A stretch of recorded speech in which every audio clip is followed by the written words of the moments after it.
forced to concentrate on cleansing the site. TikTok, if you talk to any tween out there, inspired followers online, and now white supremacists are doing the same. Handle an epidemic in the age of fake news. Can you get the coronavirus by eating Chinese food? We have gone from the information age into the disinformation age. Our democracy is under assault. What I said was, I think the tools that have been created today are starting to erode the social fabric of how society works. Social media is a useful tool, but excessive use can negatively affect mental health, relationship, and decision making.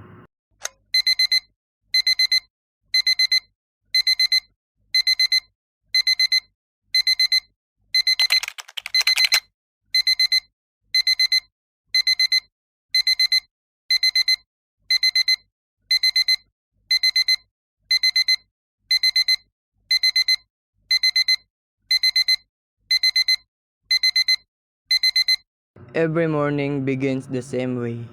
Before I even get out of bed, I check my phone.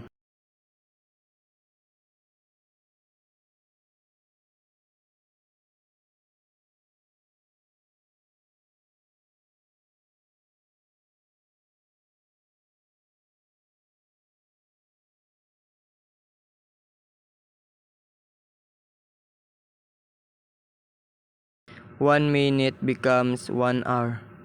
I didn't realize social media was becoming part of every moment of my life. Every day, millions of people spend hours on social media.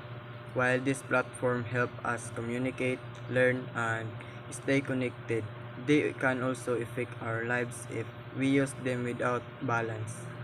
Too much time online can lead to late assignments because we keep saying, "I do it later."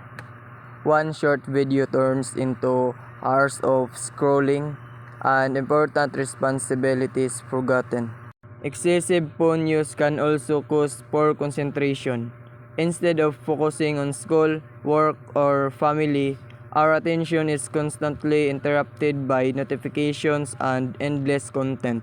Many people also experience lack of sleep because they stay awake using their phones late at night.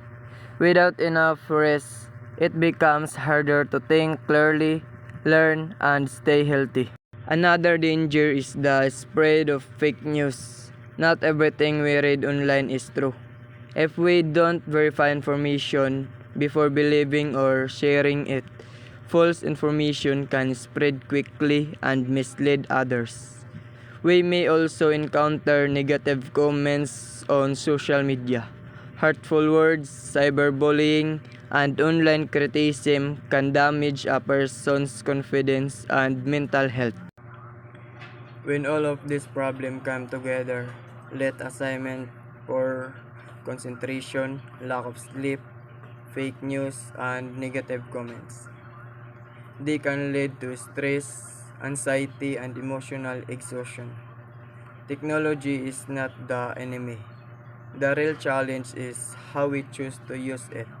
Let us think before we scroll, verify information before we share it, and make time for our studies, our families, and our health. Remember, we should control technology. Technology should never control us.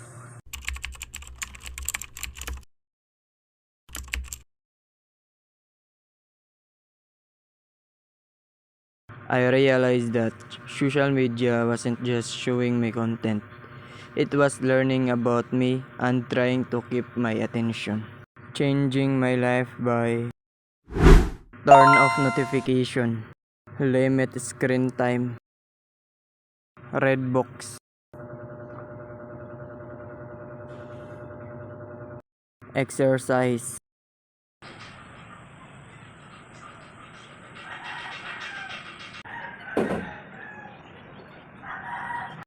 spend time outdoor, talk with family, study without distraction.